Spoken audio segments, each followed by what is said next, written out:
attirer votre attention sur notre crèche qui est très belle encore une fois cette année, encore plus belle à mon sens. Et pourquoi? Bien parce que la semaine prochaine, vous ne la verrez plus. Pourquoi? Bien parce que le temps de Noël, de la nativité de Jésus, eh bien, il sera révolu, se termine avec le baptême de Jésus. Et cette fête du baptême de Jésus, eh bien, c'était vraiment un hommage à Jésus qui s'est fait de manière continuelle et même de manière progressive. Hein? Petit à petit, eh bien, on a découvert de plus en plus qui était ce petit enfant qui était né dans la nuit de Noël, ce nouveau-né qui était le roi de l'univers. Et justement, eh bien, ces hommages sont venus de partout. Hein? Tout d'abord des bergers qui avaient entendu cette annonce joyeuse de la gloire de Dieu qui s'était fait chair et est devenu homme, petit enfant. Et puis, ça a été le tour de la semaine dernière, on l'a vu, des mages qui sont venus de loin, de l'Orient, pour justement offrir leurs cadeaux les plus précieux, l'or, l'encens et la myrrhe.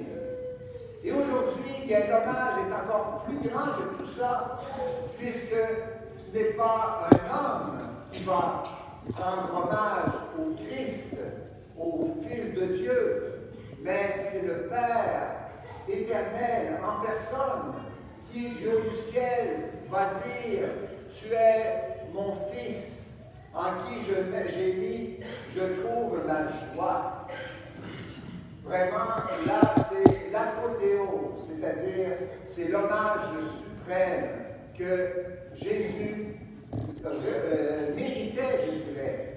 Parce qu'il faut le dire, Jésus, jusqu'au moment de son baptême, dans le Jourdain, par Jean le Baptiste, il était un pur inconnu.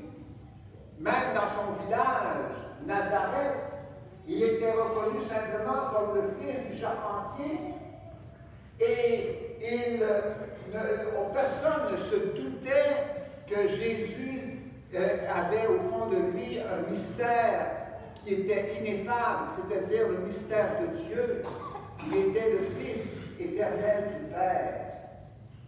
Et Jésus, eh bien, s'était mis dans la longue file des personnes anonymes qui attendaient d'être baptisées par Jean le Baptiste. Et c'est là que le Père a révélé. Les cieux, nous dit Saint Luc, se sont ouverts. Les cieux, symboliquement, c'est le lieu où habite Dieu. Dieu a ouvert son cœur pour le manifester que cet homme qui était là, humblement penché sur Jean le Baptiste, eh bien, était véritablement son Fils bien-aimé. Et vous remarquerez que Jésus, nous dit Saint Luc, après son baptême, était en prière. Pourquoi cela? Eh bien, parce que nous ne pouvons pas découvrir le mystère de la personne divine de Jésus si nous n'entrons pas en prière. C'est-à-dire si nous ne recevons pas l'Esprit Saint, l'Esprit d'amour de Dieu qui nous fait entrer dans le mystère de Dieu. Et nous ne pourrons pas non plus découvrir la grande dignité que nous avons reçue par notre baptême. Comme vous le savez, le baptême, eh bien, par le baptême, on reçoit la dignité d'enfant de Dieu, enfant adulte, choisi par Dieu. Et je dirais que cette année, vous savez qu'on est dans une année jubilaire, savez-vous ça?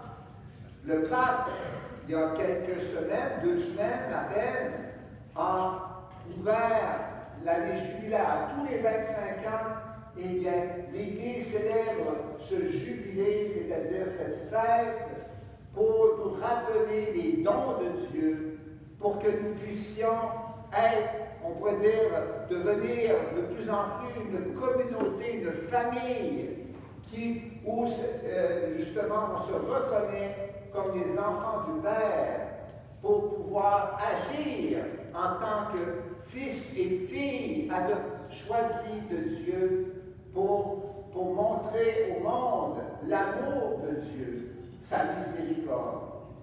Dans la première lecture du prophète Isaïe qu'on a entendu tout à l'heure, les premiers mots me touchent toujours. Consoler, consoler mon peuple, parce qu'on a besoin de consolation. Et en ce temps de l'année jubilaire, je pense que le Seigneur sait ce qu'il veut faire pour chacun de nous. Pendant les lectures, je voyais Usna avec son petit bébé, Lucille. Elle la tenait, elle l'embrassait. Eh bien, c'est ça la consolation que Dieu veut faire pour chacun de nous, en cette année jubilaire en particulier. Et le Seigneur veut toujours nous consoler. Mais il y a des moments forts, il y a des moments spéciaux où Dieu veut se manifester à nous pour que nous puissions être heureuses d'être les enfants bien-aimés de Dieu, notre Père.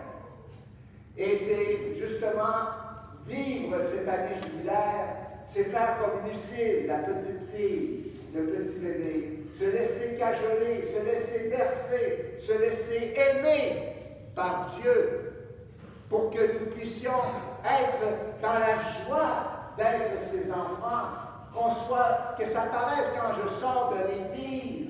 J'ai fait un bain de renouvellement spirituel de ma dignité d'enfant de Dieu. Oui, frères et sœurs, nous avons une dignité extraordinaire. Le pape, je me rappelle, Léon le Grand, Saint Léon le Grand avait dit « Ô chrétien, rappelle-toi ta dignité, reconnais ta dignité d'enfant de Dieu. » Parce qu'on l'oublie trop que nous sommes ses enfants bien-aimés.